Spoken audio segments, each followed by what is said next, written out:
Hello friends, welcome back to trail తింటా. ఎప్పటి నుండో షార్ట్ వీడియో ఒకటి అప్లోడ్ చేద్దాం అనుకుంటున్నారు. ఇప్పటికే ఆ టైం వచ్చింది. కంటెంట్కి వస్తే అదేంటంటే రీసెంట్గా మా అన్నకి మ్యారేజ్ అయింది. ఇక తెలిసిందేగా, కొత్త పెళ్ళికడి కంటే హడావుడి మామూలుగా ఉండదు. అదే హడావుడిలో మా అక్క బావ కొత్త జంటని విందుకు ఆహ్వానించేశారు. సరే కదా, విజయవాడ వెళ్ళి చాలా రోజులు అని మనం కూడా అనుకోకుండా దూరేసాము.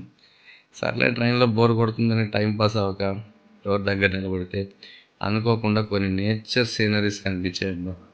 సర్లే, మనం కూడా ఎప్పటి నుండో షార్ట్ వీడియో పెట్టాలనుకుంటున్నాం కదా, పనికి వస్తుందేమో అని నేను రికార్డింగ్ స్టార్ట్ చేశాను.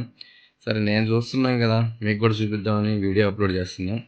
ఎలాగో బెజవాడ వచ్చేసాం. ఇక్కడ దాకా వచ్చి ఆ కనకదుర్గమ్మను దర్శించకపోతే అమ్మ ఒప్పుకుంటుంది అసలు. అందుకే అమ్మ దర్శనం చేసుకుని ఇంటికి వెళ్ళిపోయాం. విజయవాడ ఫుల్ వీడియో నా యూట్యూబ్లో ఉంటుంది, వచ్చి చూసేయండి. సరే స్క్రోల్ చేయకుండా ఇక్కడ వరకు చూసినందుకు చాలా థ్యాంక్స్. అలాగే లైక్ అండ్ సబ్స్క్రైబ్ కొట్టేసి మరో వీడియోలో కలుసుకుందాం. బాయ్.